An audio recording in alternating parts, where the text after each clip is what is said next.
mendengarkan firman Tuhan dengan judul Jawaban Doa. Oke, Kak Devlin, kita buka dengan doa, silakan. Oke. Yuk, kita mau berdoa sama-sama ya, teman-teman. Tuhan, terima kasih buat hari ini, buat kesempatan yang Kau berikan untuk kami boleh mendengarkan firman-Mu. Tuhan, Kau yang berkati, biar apa yang disampaikan bukan lagi dari hikmat manusia, tapi dari yang hikmat-Mu sendiri, Tuhan, turun. Biar setiap apa yang disampaikan itu masuk dalam hidup kami, Tuhan, menjadi suatu jawaban buat setiap kami, menjadi satu rema buat setiap kami, Tuhan. Terima kasih, Kau yang berkati siaran kami selama 1 jam ke depan, Tuhan, penyertaan-Mu sempurna. Makasih Tuhan, dalam nama Tuhan Yesus. Amin. Amin. Jadi tadi udah di spill, Ya. jawaban doa. Sebenarnya ini nggak seberat yang mungkin kayak tercetusnya kan orang langsung apa itu gitu ya. Saya Bener jadi ya. takut sendiri jadinya nanti Bener. takutnya di luar ekspektasi. Tapi gini teman-teman, setiap kita kan pasti punya punya pergumulan. Iya. Setiap kita pasti pernah berdoa, meski cuma doa makan mungkin atau cuma doa doa mau tidur gitu misalnya. Tapi setiap dari kita yang punya pergumulan pasti pengennya dijawab, benar gak sih? Iya, benar. Setiap kita yang punya doa, setiap kita yang punya pergumulan, apa sih goalnya? Ya dijawab Tuhan. Dengan yang tadi waktu yang sesingkat-singkatnya gitu. Kadang pengennya cepet gitu. Betul, kan. pengennya kayak instan, kayak hari ini doa nanti 5 menit kemudian udah ada gitu. Kayak gitu, bikin seperti mie itu. ya. Pengen terjadi sesuatunya tuh sesuai yang kita mau gitu. Misalnya Tuhan, aku mau minta jodoh Tuhan yang Kalau kayak begini Tuhan. kayak Lee Min Ho Tuhan. Iya, kayak Lee Min Ho Tuhan, kayak Raya ganteng. Atau Siwon deh Tuhan, gak apa-apa kalau nggak Lee Min Ho ya. Gitu ya. Terus kayak nanti tiba-tiba Lee Min Ho chat kita, hey gitu. How are you? Annyeonghaseyo. Annyeong. Hah? Gitu kan, jadi kayak pengennya gitu, bener gak sih? Bener, Kita manusia ya, nggak inilah, saya pun kayak gitu ya, Kadian juga pasti kayak gitu kan, pasti ada hal-hal yang kayak ketika kita doain kita pengennya jawab sesuai yang kita doain. Betul. Sesuai yang kita ya, seperti kita tuh kayak jadi kayak apa ya, kayak ngatur Tuhan gitu, kayak minta tapi maksa gitu. Betul. Gitu. Tapi gini teman-teman, ketika rasanya seperti doa kita nggak dijawab, apa yang terjadi? Kecewa Kah? Marah kah? Kayak bersungut-sungut percaya gitu. lagi kah? Betul. Ngomel. Nah ini coba dijawab di hati masing-masing gitu. Ketika kita berdoa, terus rasa-rasanya gitu. Saya nggak bilang Tuhan nggak jawab ya, tapi rasa-rasanya seperti Tuhan tuh kayak nggak jawab atau kayak lama banget gitu. Jadi kan kayak kita tuh menanti-nanti sampai capeknya gitu, sampai kan ya menunggu, ya kita tahu lah nggak enak. Apapun itu, menunggu nunggu tukang gojek misalnya nggak datang-datang, ojek online nggak datang-datang misalnya, itu juga nggak enak. Ini kemana sih gitu kan? Titiknya di sini tapi orangnya di sana. Iya gitu benar. Menunggu tuh bukan sesuatu hal yang enak. Apapun itu ya, kayak janjian sama teman, janjiannya jam 3 dia baru OTW jam 3. Kita udah di tempat jam 3 gitu kan, kayak gitu kan. Kayak gitu. Tapi ketika rasa-rasanya nih, kayak kok rasa-rasanya kayak Tuhan tuh nggak jawab ya, kayak nggak terjadi apa-apa ya. Nah, apa yang terjadi dalam hidup kita saat itu? Apakah kita kecewa? Apakah kita marah? Apakah kita memutuskan untuk nggak Tuhan-Tuhanan lagi? Apakah kita ngomel? Atau apa? Coba ya kita merenung sedikit lah, supaya coba kita mikir ketika saya berdoa dan rasanya tuh Tuhan nggak jawab. Kita nih gimana? Oke, coba direnungkan, coba dipikirkan. Secara manusia ada rasa-rasa itu, benar gak sih? Kayak yang tadi saya sebutin itu loh, kayak nggak percaya lagi, kecewa, ngomel, marah, ada. Tapi setelah itu apa? Apakah kita berlarut-larut dalam rasa itu? Kita berlarut-larut dalam kekecewaan kita berlarut-larut dalam kemarahan kita, dalam ketidakpercayaan kita, atau kita mencoba untuk bangkit lagi? Bangkit lagi dalam artian gini teman-teman. Manusiawi lah. Saya nggak bilang terus kalau Tuhan nggak jawab kita nggak boleh kecewa. Enggak. Itu manusiawi banget manusiawi gitu. Jadi boleh nggak? Ya boleh. Tapi pertanyaannya gini, kita berlarut-larut nggak nih gitu? Kita membiarkan kekecewaan itu memenuhi hidup kita nggak gitu? Ya. Karena ya itulah. It's okay to be not okay. Nggak apa-apa gitu. Sesekali kita merasa kecewa itu manusiawi banget lah. Serem kali ya kalau kita kayak nggak pernah kecewa, nggak pernah sedih, nggak pernah marah, itu kayaknya lebih serem gitu. Jadi kayak kita kayak manusia yang nggak punya emosi kan, berarti nggak punya perasaan gitu. Tapi gini teman-teman, kita mau belajar dari satu kisahnya Daud dan Batsheba. Kita tahu kisahnya ya teman-teman ya. Saya cerita dulu.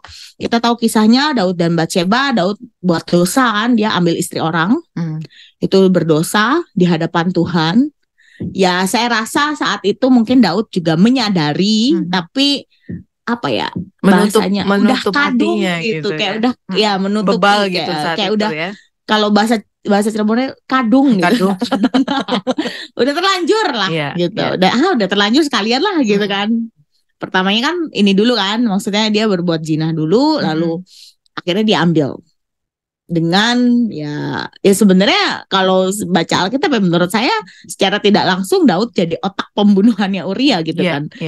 Jadi secara tidak langsung ya dia juga membunuh Uria. Jadi dosanya Daud tuh double banget gitu.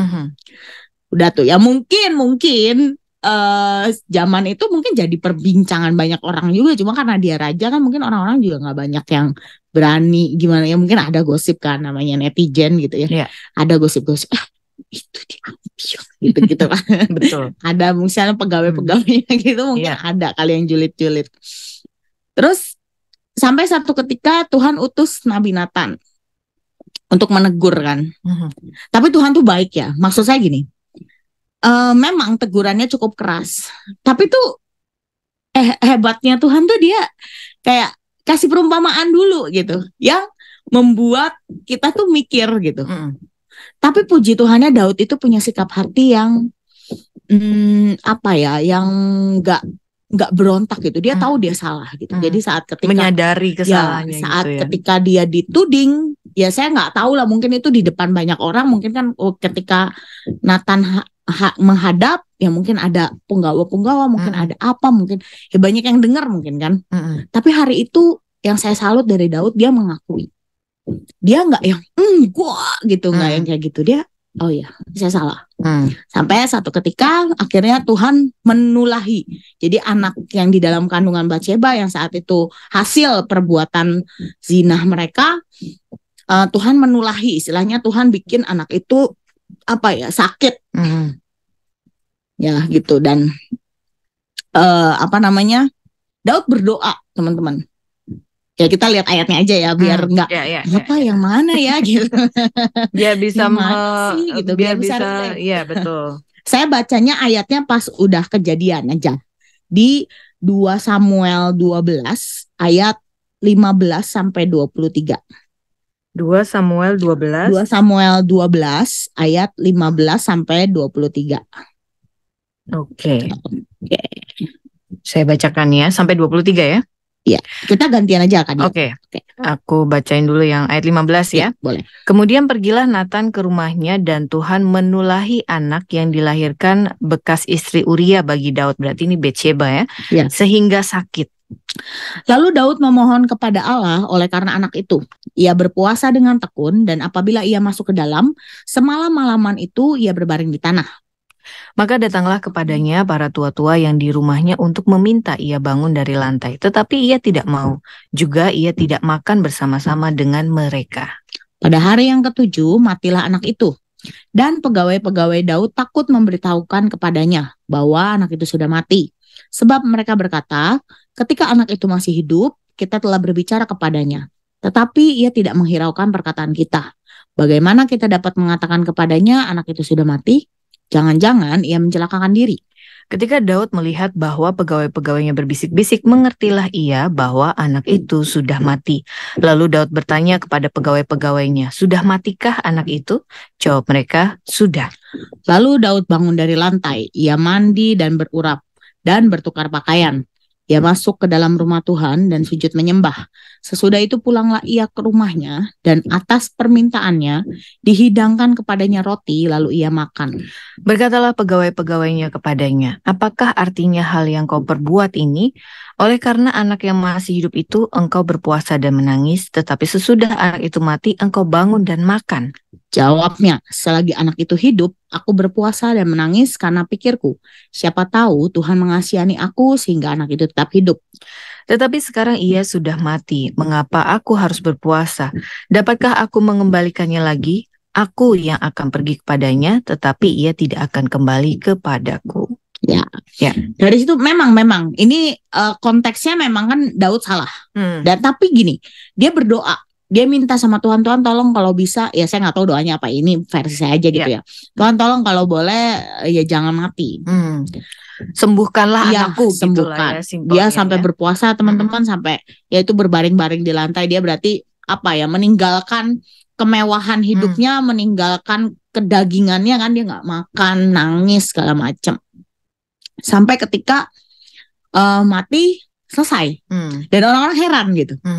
Tapi menurut saya itu contoh yang baik. Kenapa? Gini, tadi udah jelasin ya di ayat yang terakhir kan, selagi anak itu hidup, saya memohon, siapa tahu Tuhan berbalik, istilahnya mengasihani lalu disembuhkan. Tapi begitu anak itu mati, itu saya bisa apa gitu. Sama halnya kayak, oke nih, ketika ada kejadian, ketika kita berdoa, ya udah, saya memohon gitu. Tapi kalau Tuhan nggak jawab, atau kalaupun jawaban Tuhan nggak sesuai dengan apa yang kita doakan, terus saya bisa apa? Bukan berarti gini teman-teman, bukan berarti Tuhan tuh kayak kejam, kayak sengaja, enggak. Tapi buat saya yang kejadian Daud ini terutama, yaitu konsekuensi atas apa yang dia lakukan gitu. Jadi ya bayar harga lah intinya seperti itu. Tapi yang saya mau tekankan di sini bukan masalah dosa atau enggaknya, tapi lebih kepada sikap Daud. Dia enggak yang ngomel-ngomel, dia enggak yang kayak, "Tuhan, saya tuh udah puasa loh. Saya tuh udah sampai nangis-nangis, sampai meninggalkan kenyamanan hidup saya gitu. Kok ya tetap enggak dijawab gitu." Ya enggak sih? Dia enggak melakukan itu, dia kayak ya udah. Kayak nothing tulus gitu ya. Tuhan jawab, puji Tuhan. Gak dijawab ya dia tetap Tuhan. Kayak kisahnya Sadrak Mesak Abednego waktu dia disuruh nyembah patung, dia cuma bicara gini, ini yang benar-benar iman yang buat saya benar-benar keren banget. Dia jawab gini, ya kalau Tuhan tolong, ya memang dia Tuhan, dia pasti sanggup nolong. Tapi kalaupun toh Tuhan gak nolong, ya saya juga gak akan tetap nyembah. Jadi kayak ya udah, gue mending mati daripada gue harus nyembah patung gitu. Dan mereka nggak tahu ya teman-teman, kita sekarang kalau baca Alkitab udah tahu kisahnya, endingnya tuh kita tahu happy ending gitu. Tapi saat itu menjadi seorang Sadrak, Mesak dan Abednego, mungkin mereka juga diskusi kali ya, kan mereka bertiga ya, nggak sendirian kan.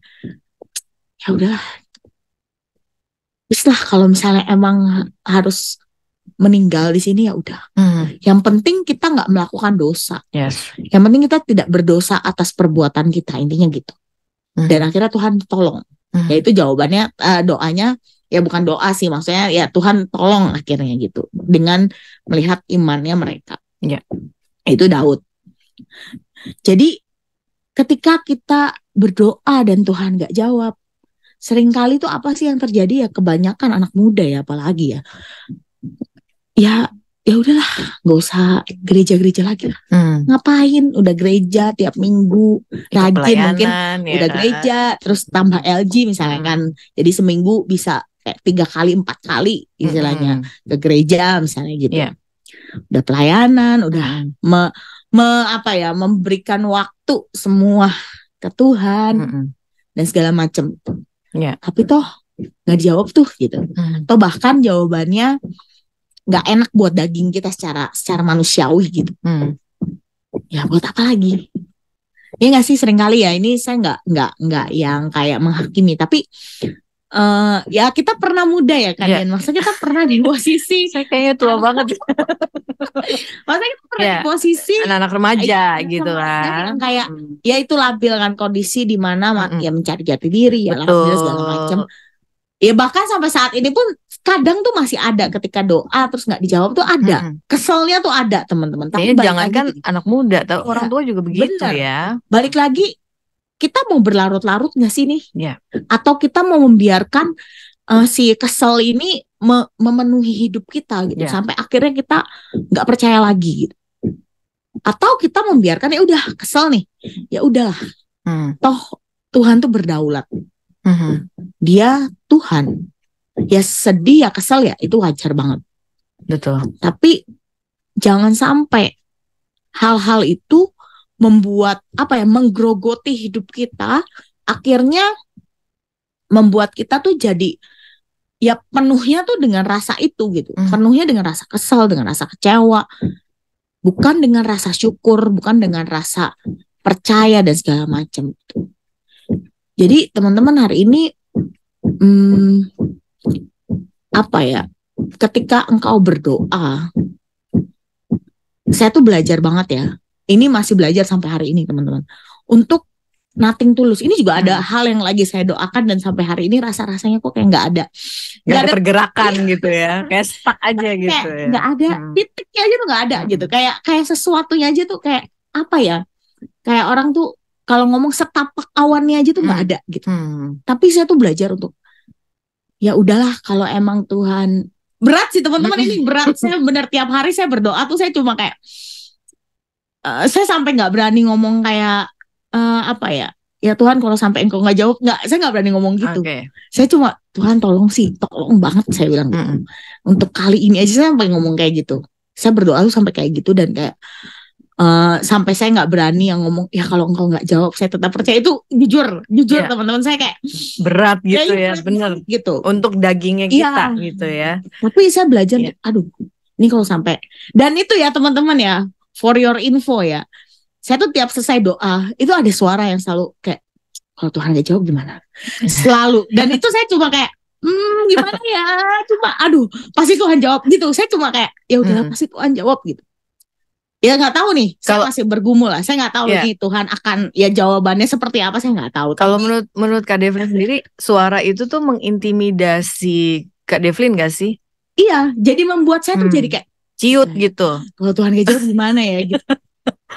Bener, saya sampai berdoa tuh ya, kadang-kadang saya cuma kayak, Tuhan, saya kan di Alkitab tuh ada ya waktu seorang bapak yang dia minta sama Tuhan kalau engkau dapat menyembuhkan anakku. Terus Tuhan jawab, jika engkau dapat gitu. Jadi kayak seolah-olah kayak meremehkan gitu. Terus dia ngomongnya gini, jawaban dia yang saya jadi teriakan hati saya gini, Tuhan aku percaya, tolong aku yang tidak percaya ini. Saya beneran ketika itu suara mulai memenuhi, saya cuma berdoa kayak gitu. Even sejujurnya teman-teman, ketika ngomong itu pun ya ada rasa secuil, rasa nggak percaya itu ada nggak ada teman-teman. Jujur, saya nggak bilang terus free long apa gitu, enggak. Tapi masih nanti besoknya doa lagi nih, ada lagi di kepala tuh. Kalau Tuhan nggak jawab gimana? Jadi kayak mana nih ya? And down sih, tapi ya itu benar-benar saya belajar gitu. Saya dapat ini pun ya dari doa, dari maksudnya dari kayak iya ya, kalau Tuhan nggak jawab gimana ya? Ya saya mau bagiin lah, karena ini biar jadi buat kita semua, nggak cuma saya sampaikan buat teman-teman, nggak, tapi buat saya juga. Even nanti in the end Tuhan tidak menjawab atau bahkan Tuhan menjawabnya lain, ya saya mau belajar untuk ya ini praktek lah. Saya belajar untuk ya tetap percaya. Kesel nggak? Ya mungkin ada. Itu lumrah ya untuk respon pertama. Marah ada nggak? Ya mungkin ada. Tapi itu tadi yang saya bilang, jangan sampai rasa itu yang tertanam gitu ya. Dan akhirnya menyebar, menggerogoti hidup kita, menjadi memenuhi hidup kita. Jadi akhirnya ketika kita mau doa lagi kayak kita, kemarin aja Tuhan gak jawab. Iya. Gitu loh. Seringkali kita kayak gitu. Seringkali kita kayak, kemarin aja Tuhan gak jawab. Kemarin aja saya udah doa, puasa, nangis, berlutut, tiduran, apalah udah melakukan semua. Iya. Sujud gitu, glosor udah semua, Tuhan gak jawab. Iya. Betul. Karena apa? Karena rasa itu yang memenuhi teman. Buat saya pribadi ya, satu yang saya pegang, meski saya punya nggak rasa kecewa punya, tapi satu yang saya pegang tuh, God is too wise to be mistaken. Lagu itu tuh selalu kayak apa ya, terngiang dalam hidup saya ketika ada sesuatu hal yang rasa-rasanya tuh buat marah, buat kecewa gitu. God is too wise to be mistaken. God is too good to be unkind. Jadi itu benar-benar iya juga sih. Masa iya Tuhan tega gitu aja. Ya mungkin ya ini kayak Daud gitu. Ya mungkin biar Daud belajar untuk apa ya? Untuk ya supaya tidak melakukan lagi ya. Ini istilahnya bukan hukuman ya teman-teman. Kayaknya kalau hukuman tuh rasanya kayak Tuhan tuh jahat gitu ya. Tapi buat saya pribadi konsekuensi atas apa yang kita perbuat. Seringkali kita ngomong Tuhan hukum saya nih. Enggak juga. Kalau dipikir-pikir lagi ya, kadang ya ini jangan-jangan konsekuensi atas apa yang kemarin-kemarin kita lakukan. Karena ya dunia pun mengakui hukum sebab akibat. Ya berarti itu kemungkinan kita pernah melakukan sesuatu yang tidak benar di mata Tuhan, kemudian akhirnya itulah yang konsekuensinya harus kita ambil gitu ya. Kemungkinan ya. Bisa juga kayak contoh lagi Abraham. Berapa lama dia berdoa untuk seorang anak? Kayaknya kalau nggak salah ya, kalau dihitung kayak ada 30 tahunan lebih. Betul. Dia berdoa sampai dia give up sebenarnya. Dia udah kayak ya udahlah kalau sampai nggak punya anak. Tapi ya dia give up-nya tuh nggak yang kayak nyalahin Tuhan. Dia kayak ya udah kalau sampai nggak ada, ya udah nanti warisanku jatuh ke hambanya. Sampai dia akhirnya juga ini kan dia menikahi Hagar. Ya karena disuruh istrinya. Tapi ya udah dia manut gitu. Nih Abraham contoh kayaknya bapak-bapak yang kayak nggak mau banyak konflik gitu rumah tangga udah daripada dia daripada ribet terus, gitu udah aja diturutin aja gitu. Even mungkin dia juga tahu bahwa itu ya bukan dari Tuhan. Tapi gini teman-teman, Abraham itu berdoa ya bukan nggak dijawab, tapi jawabannya itu lama. Seakan-akan kayak gini loh, kalau kita jadi Abraham ya, bayangkan berarti dia berdoa dari umur 70-an. Mungkin dia menikah di usia senja juga, kita nggak tahu gitu. Tapi ini mungkin dia berdoa di umur 70-an karena kan kurang lebih dia 30 tahunan berdoa gitu. Dia mulai berdoa gitu ya. Mungkin waktu itu Saranya masih 60-an gitu. Karena kayaknya beda 10 tahunan gitu. Sampai di satu titik kayaknya nggak mungkin lagi punya anak. Karena sudah lewat masa ini ya untuk perempuan ya kan nih. Jadi kayak kalau perempuan udah menopause ya secara manusia ini ya guys. Kita tidak menutupi kuasa Tuhan. Iya benar. Tidak bisa punya anak. Betul. Terus dia tetap berdoa teman-teman. Jawaban doanya lama banget loh. 30 tahun. Ya 30 tahunan kalau nggak salah kalau dihitung. 30 atau 20 tahunan lah saya lupa. Sampai keluarlah janji Tuhan, baru janji. Bener gak sih? Keluarlah janji Tuhan, keturunanmu bla bla bla bla. Dan itu belum ada waktunya, belum ada wujudnya. Iya kan? Kayak nanti tahun depan itu nggak ada. Belum ada. Cuma gitu cuma Tuhan tuh cuma ngasih ya itu tadi awan setapak lah menurut saya. Kayak nanti keturunanmu gini gitu. Sampai kayak beberapa pasal berikutnya yang datang orang, terus orang itu ngomong kamu bakal punya anak. Terus Sarah udah kayak masa gitu. Dia ketawa, dia kayak ya kalau saya jadi Sarah juga kayaknya wajar aja ya. Kita masa sih gitu. Kan gue udah menopause nih gitu kan. Gak mungkin gitu. Gak mungkin gitu. Tapi begitu Sarah bilang gitu, utusan Tuhan itu ngomong apa? Pada tahun depan saat seperti ini engkau punya anak. Itu udah berapa puluh tahun berdoa baru dapet, teman-teman, sorry to say, itu baru dapet janji loh. Baru dapet waktunya. Dan akhirnya memang benar terwujud. Tapi bayangkan selama sepertinya Tuhan tuh kayak diem. Kayak nggak ada lah itu yang saya bilang. Tapi Abraham tetap percaya. Dia tetap ya kayak nothing tulus gitu loh, kayak ya kalau Tuhan kasih ya puji Tuhan. Kalau Tuhan nggak kasih pun ya udah gitu. Ya. Mungkin kalau kita anak muda nggak relate kali ya, kayak yang nggak punya anak juga nggak apa-apa, belum tentu teman-teman. Ada orang-orang yang memang mengharapkan, ada orang-orang yang mungkin ya zaman sekarang child free, ada. Tapi kan gini, kita kan maksudnya belum tentu itu tuh hal yang kayak sepele. Ada beberapa yang mungkin punya anak ya puji Tuhan nggak apa-apa. Tapi ada yang benar-benar emang pengen banget, dan ya mungkin Abraham ini di posisi yang dia pengen banget sebenarnya. Betul. Karena ya sampai didoakan bertahun-tahun istilahnya gitu. Ya kan kalau nggak pengen banget kan kayaknya mungkin setahun 2 tahun, kayaknya kalau udah enggak ya udah aja kali ya gitu. Dikasih ya udah enggak ya udah gitu. Tapi kan dia mendoakan bertahun-tahun, berpuluh-puluh tahun gitu. Berarti kan dia memang mengharapkan banget sebenarnya. Kepengen banget lah ya sebenarnya. Gitu ya. Dan hari itu Tuhan jawab dengan tanda-tanda dulu. Yang kayak ya elah ini udah doa lama nih. Udah umur berapa nih gitu kan. Masih tanda-tanda kayak aduh udah tenggat waktu nih, udah deadline nih gitu misalnya. Tetap belum dapat. Tapi ujungnya ya kita tahu sekarang Abraham dijuluki apa? Bapak orang percaya. Karena apa? Kepercayaan dia nggak luntur. Anakmu. Kalau beberapa pendeta tuh pernah ngomong bahwa ketika peristiwa itu terjadi, Abraham dan Sarah tuh kayaknya bertengkar. Karena di akhir hidupnya waktu Sarah meninggal, mereka tuh pisah tempat gitu loh tinggalnya. Ya saya nggak tahu teorinya bagaimana, tapi ada di Alkitab waktu Sarah meninggal, Abraham tuh nyamperin gitu, kayak nyamperin ke tempatnya Sarah. Jadi itu salah satu teori yang menguatkan bahwa mereka tuh pisah mungkin waktu Abraham memutuskan untuk mengorbankan Ishak gitu. Ya saya nggak tahu ya, cuma ya mungkin iya bisa jadi. Ya bayangkan teman-teman tidak punya anak di masa yang tidak mungkin. Betul. Terus tiba-tiba mau diminta.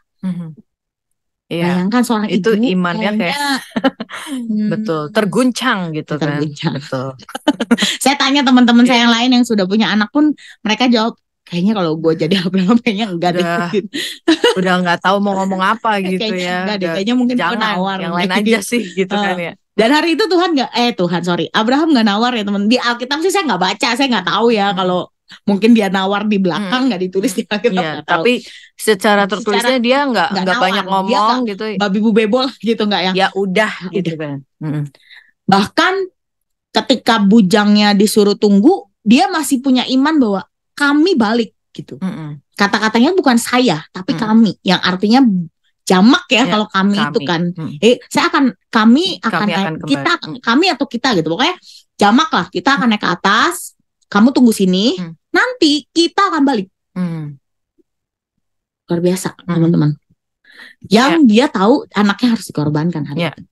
Ya mungkin jadi Ishak juga kayak bapak gue gimana, masa gue dikorban ini sekte mana lagi gitu kayak mungkin ya tega banget gitu ya gitu.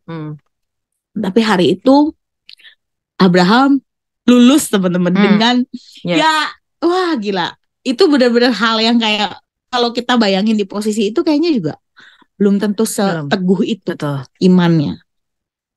Jadi hari ini teman-teman udah berapa lama sih engkau berdoa?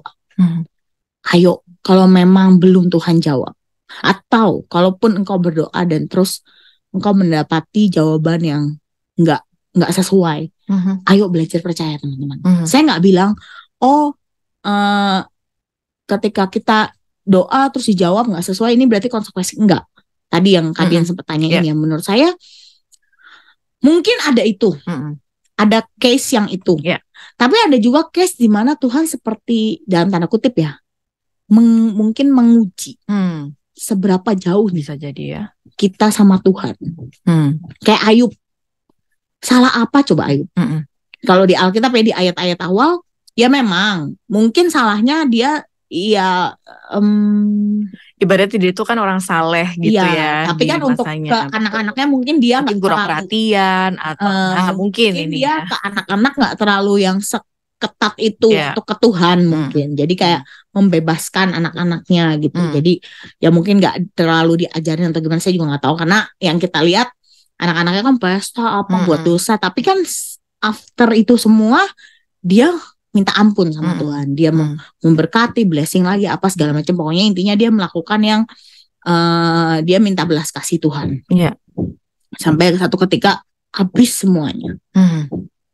Kalau kita bilang mau itu terjadi karena konsekuensi perbuatannya, ya saya juga nggak bisa menghakimi ya teman-teman. Tapi in the end begitu kalau kita baca ayat terakhir, Ayub tuh cuma ngomong gini, selama ini aku tuh tahu Tuhan dari kata orang. Hari ini mataku melihat sendiri dan mengalaminya gitu akhirnya. Ya mungkin ya Tuhan mau ajarkan itu. Ya kita bilang kok Tuhan kejam ya, Tuhan tega banget ya. Tapi buat saya pribadi ya, Tuhan tuh tahu Ayub bisa. Sama kayak Abraham, Tuhan tuh tahu Abraham bisa. Makanya Tuhan memberikan itu, menguji itu. Ketika ujian itu datang, saya percaya Tuhan tuh kayak tahu kita tuh bisa. Balik lagi kitanya sebenarnya. Karena kalau Tuhan aja percaya, kenapa kita nggak percaya sama diri kita gitu? Jadi pencobaan-pencobaan yang kamu alami itu tidak melebihi kekuatanmu, menurut saya itu benar. Karena kayak Tuhan tuh tahulah kekuatan kita gitu. Seringkali yang membatasi kekuatan kita tuh siapa sih? Kita sendiri. Padahal kita nih belum maksimal nih, masih bisa di stretch, kalau kayak karet masih bisa ditarik lagi gitu gitu. Ya. Tapi kadang kita udah yang kayak, enggak Tuhan, ini udah maksimal. Enggak Tuhan, ini udah gak bisa. Padahal masih bisa. Dan saya percaya ketika Tuhan memberikan itu, dia sanggup.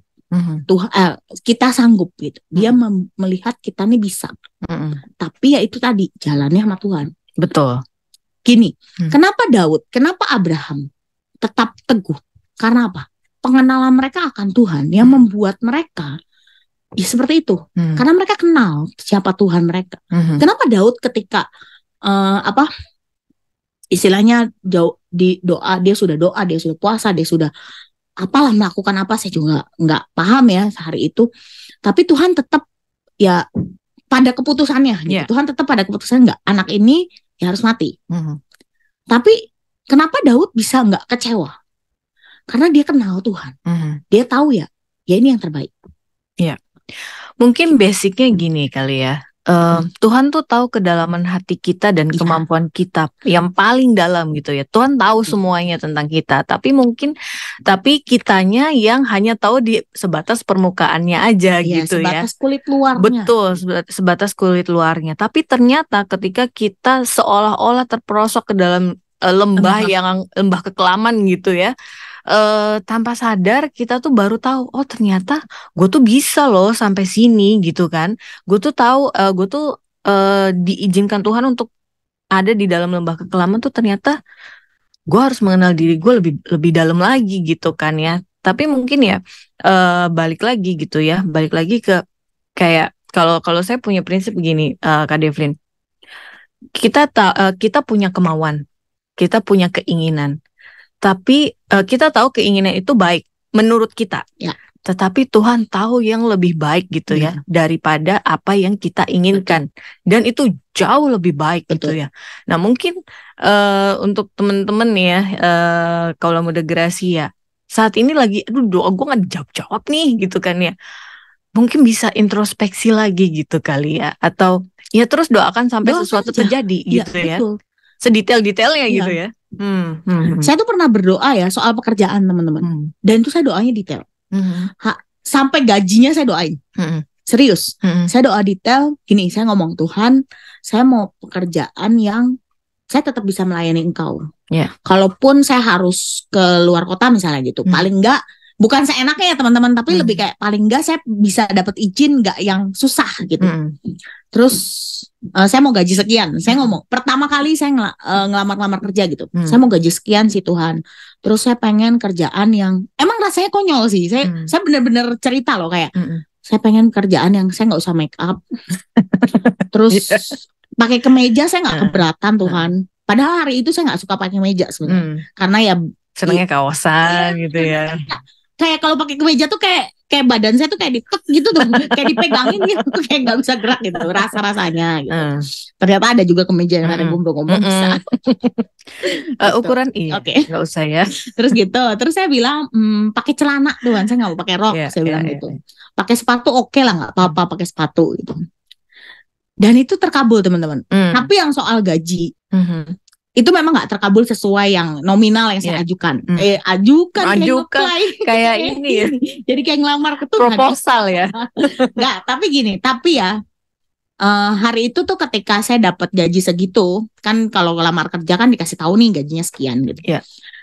Roh Kudus tuh cuma ngomong gini, lewati proses. Intinya akan ada proses untuk kamu menuju ke situ. Dan hari ini saya dapat gaji lebih dari yang saya doakan. Dengan ya tadi yang pakai harus ya saya pengennya pakai celana. Saya ya kemejaan saya juga nggak masalah. Saya nggak usah dandan. Itu tuh terkabul teman-teman. Konyol kan, konyol banget sebenarnya. Tapi itu yang sampai hari ini saya nggak pernah lupa. Jadi ketika saya misalnya mau ngelamar kerja atau saya mau apply kerjaan, saya cuma berdoa Tuhan, dan saya tetap bisa melayani Tuhan. Memang teman-teman nggak bisa yang kayak bukan seenaknya, maksudnya nggak bisa yang kayak harus pergi kemana bisa pergi. Memang kan namanya perusahaan ada aturan-aturan, tapi sejauh ini bisa. Ya memang nggak bisa semua kayak tiap bulan pergi, enggak. Tapi sejauh ini tuh bisa. Saya melayani tiap minggu tuh masih kepegang, masih ya even kadang ada telat-telat sedikit datangnya, tapi overall tuh masih ada, bisa gitu. Sampai saya tuh nge-play kerjaan kan, pernah gitu. Ada satu kerjaan yang oke menurut saya, tapi saya tuh benar-benar cuma bawa ke Tuhan. Tuhan, ini kalau menurutmu nggak oke, saya tuh lebih baik buat saya pribadi ya, lebih baik saya nggak diterima daripada saya diterima terus saya harus nolak. Jadi saya ya udahlah Tuhan, kalau emang saya nggak diterima nggak apa-apa. Dan memang benar beberapa pekerjaan yang rasanya kayak saya pulangnya harus, waktu itu saya pernah dapat kerjaan pulangnya tuh tapi 5:30, ya nggak bisa, kan saya nggak bisa pelayanan dong kayak gitu. 5:30 tuh teorinya ya, kadang-kadang bisa lebih ya. Iya, mungkin bisa jam 6 nanti, mungkin bisa 6:30 dan segala macem gitu. Jadi berdoalah, kalau mau detail boleh nggak sih? Boleh. Tuhan tuh nggak yang kayak jangan ini ya pusing gitu, enggak. Ya doa detail aja. Contoh ya teman-teman, contoh singkat tuh apa? Jodoh. Mungkin sekarang ya mungkin ada yang berdoa tentang jodoh. Boleh detail nggak? Boleh. Boleh teman-teman. Tapi balik lagi nih ya. Saya tuh ngobrol waktu itu sama teman saya. Gue tuh mau jodoh yang begini. Tapi balik lagi gini. Lihat diri kita dulu. Mau jodoh kayak Lee Min Ho misalnya. Capable nggak? Mantannya siapa? Susi. Kita tahu banget ya. Iya. Kamu kayak Susi enggak gitu. Kalau iya, nggak apa-apa lu doain lah. Nggak ada yang mustahil buat Tuhan, benar. Saya tuh percaya hal itu. Tapi kira-kira juga gitu loh. Kayak sorry ya, kita doa nih. Tuhan, saya mau gaji 10 juta. Oke. Salah nggak? Nggak salah. Tapi balik lagi ke value kita. Kita udah pantas belum dapat gaji segitu dengan value kita, dengan skill kita. Betul. Gitu. Kalau rasanya pantas, doain aja. Kalau rasanya kayak ya sorry ya, kamu baru fresh graduate, belum ada pengalaman, minta gaji 10 juta ya, mohon maaf Bunda, gimana ya, Tuhan juga Tuhan tuh adil lah menurut saya. Jadi kayak doa pun kita boleh di luar nalar, boleh, tapi balik lagi lihat lagi mengukur kita juga. Iya, jangan sampai kita doa di luar nalar nggak kekabul terus jadi kecewa juga, kan lucu gitu teman-teman. Saya sempat sih waktu itu kayak saya minta gaji sekian, kok nggak sekian ya Tuhan, saya sempat loh. Tapi hari itu aku cuma ngomong lewati proses. Nah proses ini kadang-kadang yang kita bisa nggak sih di skip aja gitu. Gitu kan. Dan lewati proses dan ya sampai hari ini teman-teman saya lebih dari itu loh. Tapi worth it ya ketika kita melewati prosesnya. Dan akhirnya kita sampai pada titik dimana ini nih yang gue doain waktu skill itu, saya pantas dibayar segitu gitu loh istilahnya kalau kerja kan. Kalau kerja kan apa sih yang dibayar ya skill kita. Kerjaan kita pantas nggak kerjaan kita dibayar senominal itu saat itu gitu. Oke. Kayak gitu sih. Ya, waktu kita terbatas. Kayaknya 2 jam nggak cukup ya. Oke, karena waktu kita terbatas, Kak Devlin, mungkin ada yang mau disampaikan untuk sebelum kita menutup perjumpaan Ya kita. itu tadi, teman-teman, berdoa itu bukan hal seperti kita maksa Tuhan. Berdoa itu lebih kepada ayo belajar menyerahkannya sama Tuhan. Yaitu tadi yang Kak Dian bilang, menurut kita baik, tapi itu kadang Tuhan punya hal yang lebih baik dari itu. Even itu kayaknya rasa-rasanya buat daging kita tuh kayak apa sih gitu. Tapi percaya Tuhan tuh menjawab doa itu pasti yang terbaik buat hidup kita. Betul. Sorry, kita doa minta kaya. Tapi kalau kekayaan itu membuat kita jauh dari Tuhan, bahkan membuat kita berdosa, bahkan membuat kita jatuh, Tuhan gak akan kasih, teman-teman. Betul. Bukannya kaya salah nggak salah. Tapi itu tadi, Tuhan tuh tahu hati kita, Tuhan tuh tahu isinya gitu loh. Kalau ini anak kayaknya kalau dikasih kaya, bisa sombong, bisa jatuh istilahnya. Gak mampu nih kayaknya gitu ya. Jadi Tuhan lebih baik kamu ya proses gitu, daripada gue tak kasih kaya, tapi kamu jadi istilahnya kehilangan. Ya istilahnya gini, kamu jadi masuk neraka. Tuhan kan juga nggak mau. Nggak mau, betul. Nah, itu tadi. Jadi hari ini kalau ada doa-doamu, bahkan engkau mungkin di posisi di mana kayak udah nggak usah doa-doa lah. Teman-teman, saya cuma satu hal yang saya mau kasih tahu, jangan biarkan perasaan kecewa, marah, nggak percaya, omelan itu yang memenuhi hidup kita. Betul. Yang memenuhi hidup kita tuh harus apa sih? Iman, kepercayaan kita akan Tuhan itu. Marah, kesel boleh manusiawi, tapi jangan biarkan, jangan kasih makan itu sampai itu jadi besar dalam hidup kita. Betul. Tapi kasih makan iman kita, kasih makan kepercayaan kita dengan apa? Ya dengan gini, berdoa, Tuhan, aku tuh nggak percaya sebenarnya. Ya itu yang tadi saya bilang, Tuhan, saya tidak percaya. Tuhan, aku percaya, tapi tolong aku yang kurang percayain. Itu doa yang saya sampaikan ketika iman saya tuh kayak mulai goyang. Saya cuma berdoa, Tuhan, aku percaya, tolong aku yang tidak percaya. Jadi, dengan segala kerendahan hati gitu ya. Bener-bener sama Tuhan. Jadi makanya baca firman. Firman itu ya nanti tuh kayak tiba-tiba bisa, ya itu tadi saya bilang kan, saya berdoa terus ada aja kan kayak intimidasi gitu ya, overthinking ya kan. Karena kita baca firman itu tuh tiba-tiba kayak ada firman yang muncul gitu. Kayak diingatkan ada ayat apa gitu yang akhirnya memupus intimidasi itu tadi ya. Jadi ayo baca firman, kenali Tuhan lebih dalam. Maka ketika even doamu nggak dijawab, engkau tetap setia, engkau tetap amin, amin. Oke, terima kasih Kak Devlin. Ayo kita berdoa untuk menutup perjumpaan kita kali ini. Silakan Kak. Yuk. Tuhan, kami mengucap syukur untuk hari ini Tuhan, untuk firman-Mu.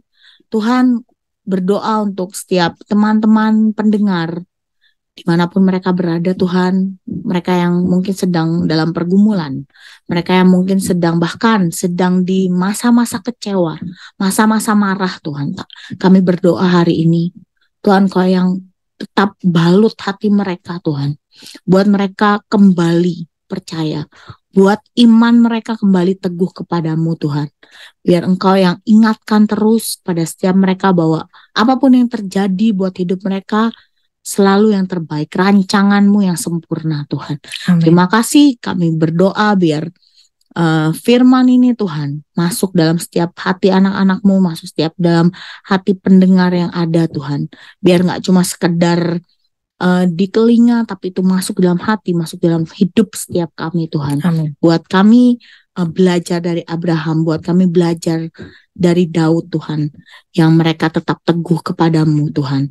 Kami percaya Engkau tahu yang terbaik buat hidup kami. Terima kasih, kami berkati Radio Suara Gracia, berkati setiap kru yang bertugas, berkati setiap peralatan, setiap acara, setiap hal yang sedang mereka persiapkan juga Tuhan. Biar hikmat yang daripadamu turun atas setiap penyiar, atas setiap semua yang ada di sini Tuhan, untuk mereka mengerti mereka menjalani radio ini seperti yang Kau mau. Terima kasih Kau yang berkati radio ini Tuhan, biar terus mengabarkan berita baik, berita tentang Engkau sampai ke seluruh dunia. Terima kasih di dalam nama Tuhan Yesus. Amin. Amin.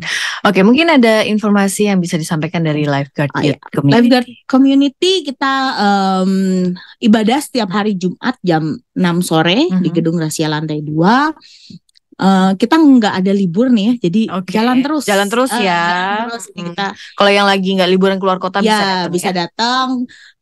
Minggu depan juga ada acara. Yuk teman-teman, saya mengundang ini kita youth community dari interdenominasi. Jadi saya sih berharap untuk teman-teman yang meski saya udah ke gereja, biar ini jadi tambahan rohani vitamin buat teman-teman. ya. Jadi ya kalau hari Minggu kita makan, anggaplah ini snack lah teman-teman untuk snack yang lebih menguatkan rohani kita. Jadi saya berharap teman-teman kan kalau biasanya kan Sabtu tuh libur, jadi Jumat itu kan Jumat malam kan mungkin ya daripada gabut main game misalnya, atau gabut liatin YouTube, liatin Instagram, stalking mantan stalking sedia gitu. Jadi mending datang ke Lifeguard Youth Community setiap hari Jumat jam 6 sore di Gedung Gracia lantai 2. Oke, terima kasih Kak Devlin untuk firman Tuhan hari ini. Dan inilah Kolomode Gracia yang bisa kita hadirkan untuk kalian semua. Semoga bisa memperkuat iman kalian lagi. Tentunya saya juga ya merasa diberkati dengan firman Tuhan hari ini, dan kita ketemu lagi di minggu depan, dan kalian bisa dengerin lagi di podcast Radio Suara Gracia FM untuk program yang Enfresh.